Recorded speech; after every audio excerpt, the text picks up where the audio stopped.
Everyone, then I hope आप सभी लोग ठीक होंगे।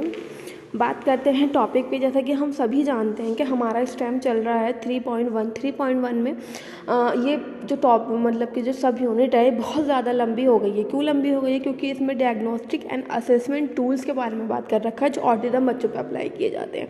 तो काफ़ी असेसमेंट स्क्रीनिंग टूल्स हम लोग पढ़ चुके हैं।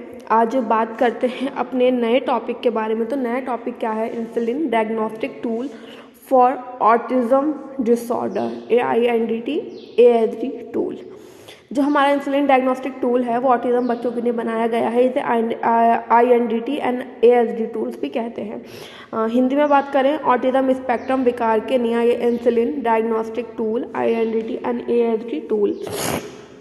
हाँ, तो हम बात करें ऑटिज्म के निदान के लिए INDT ASD उपकरण ऑटिज्म के निदान तक पहुंचने के लिए प्राथमिक देखभाल चिकित्सा द्वारा ऑटिज्म का निदान था।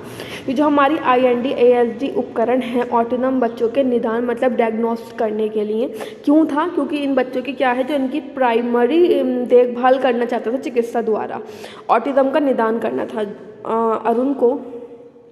अरिनोगन को 49 राष्ट्रीय और अंतर्राष्ट्रीय विशेषज्ञों की टीम द्वारा विकसित किया गया था। जो हमारा इंसुलिन डायग्नोस्टिक टूल है ऑटिज्म वाले बच्चों के लिए, उसे 49 राज्य और अंतर्राष्ट्रीय दोनों मिलाकर जो हमारे नेशनल और इंटरनेशनल विशेषज्ञों की टीम थी, उन्होंने मिलकर क्या किया था? इसे डेवलप किया था, इसे बनाया था।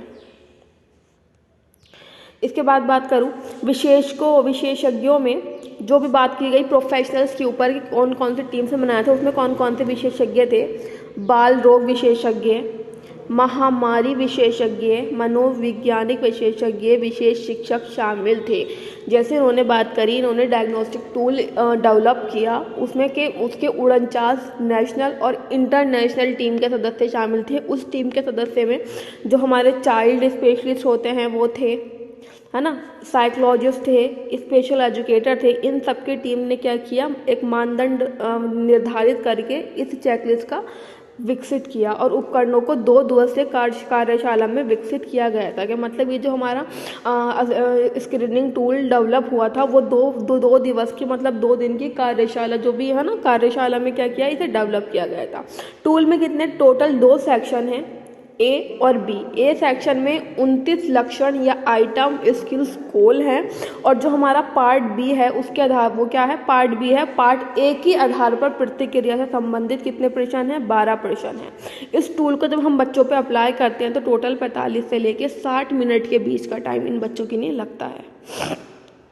ठीक है, हमने क्या किया? इस चेकलिस्ट के बारे में पढ़ा, insulin diagnostic tool for autism spectrum disorder INDT ASD tool autism spectrum विकार के लिए। ठीक है, इन्होंने क्या किया था? ये हुआ, उसके बाद ये जो डायग्नोस्टिक टूल है इसे क्या किया? मॉडिफाई किया गया।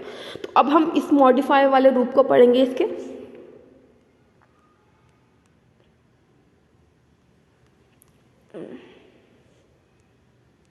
यहाँ लिखा हुआ है AIIMS and modify insulin diagnostic tool for autism spectrum disorder. पीछे हमने पढ़ा insulin diagnostic tool for autism spectrum disorder, लेकिन वो जो चेकलिस्ट थी उसे क्या किया? मॉडिफाई किया, संशोधित किया। तब क्या क्या हुआ? एम्स में हुआ, देन उसको क्या किया? मॉडिफाई किया। अब क्या हुआ? ये एक नया टूल्स बना स्क्रीनिंग का, उसको संशोधित करके। यहाँ बात कर रखी है संशोधित इंसुलिन विशेषज्ञों की एक टीम द्वारा मौजूदा टूल 2 से लेकर 9 वर्ष की संशोधित करके 1 महीने से 18 वर्ष तक की आयु सीमा बढ़ाया। और जो है ना, जो हमारा पहला वाला टूल था वो कितने साल तक के बच्चों के लिए था? 2 से 9 साल तक के बच्चों के लिए थे। जब इसे संशोधित किया तो इसे कौन से बच्चों पे अप्लाई कर सकते हैं हम? 1 महीने से लेके 18 वर्ष तक की आयु वाले बच्चों के लिए क्या कर सकते हैं? हम इसे यूज़ कर सकते हैं। जनवरी और जून के बीच उत्तर भारत के तृतीय देखभाल शिक्षण अस्पताल में व्यापक रोग सूचक शामिल करने के लिए मान्य किया गया था। जब भी मतलब कि जनवरी से और जून के बीच जो टाइम होता है उसमें क्या है? उत्तर भारत में अगर कोई मतलब बच्चों की जो स्क्रीनिंग का एक टाइम निश्चित कर रखा है तो उस टाइम ये आपकी जो चेकलिस्ट है वो वहाँ पे यूज़ की जाती है। उस चेकलिस्ट को वहाँ यूज़ करने के लिए क्या किया गया? इसे मान्य कर दिया गया। 2015 में इस योग्य चिकित्सा स्नातक ने उम्मीदवार उपकरण को लागू किया, जिसके बाद गोल्ड स्टैंडर्ड मूल्यांकन एक बाल रोग विशेषज्ञ द्वारा किया गया। क्या कोई संशोधित किया गया? कौन से सन में? 2015 में इसे संशोधित किया गया। उसमें क्या था? एक उपकरण को लागू किया, जिसके बाद एक गोल्ड स्टैंडर्ड मूल्यांकन का बाल रोग विशेषज्ञ द्वारा किया गया। इसका निर्माण और उसके उपनिर्माण को भारतीय संस्कृति संदर्भ में इसकी उपयोगिता के लिए अनुकूलित किया गया था। जो हमारा मतलब कि इंडिया का हमारा कल्चर है, हमारा उस कल्चर को ध्यान में रखते हुए, उसके है ना उपयोगिता को ध्यान में रखते हुए क्या करा, इसे अनुकूलित कर दिया गया। और निर्धारित कार्यों के दौरान मूल्यांकन करने के लिए चिकित्सकों और मनोवैज्ञानिकों के लिए लक्षण समूहों में परिवर्तन किया गया था टूल को। जब भी मतलब कि डायग्नोस्टिक कार्य जब इस दौरान होते हैं, तो जो भी इनका बच्चों का इवैल्यूएशन होता है, उसमें जो भी चिकित्सक थे और जो मनोवैज्ञानिक थे, उनको क्या किया, उनके समूह को भी क्या किया, परिवर्तित किया गया। टूल को ASD क्लाइंट के नाम से जाना गया। जैसे हम सभी जानते हैं, पहले इंसुलिन डायग्नोस्टिक टूल बोला जाता था, अब इसका नाम क्या हुआ, इसका नाम चेंज हो गया, ASD इंसुलिन का नाम दिया गया मॉडिफाइड करके। टूल के 2 खंड हैं। खंड ए में 29 लक्षण वस्तुएं हैं और खंड बी में 12 प्रश्न हैं। टोटल मिला के इसमें 2 पार्ट में डिवाइडेड है ये टूल। फर्स्ट में हमारे 29 है और सेकंड में हमारे जो पार्ट बी है उसमें हमारा 12 प्रश्न है।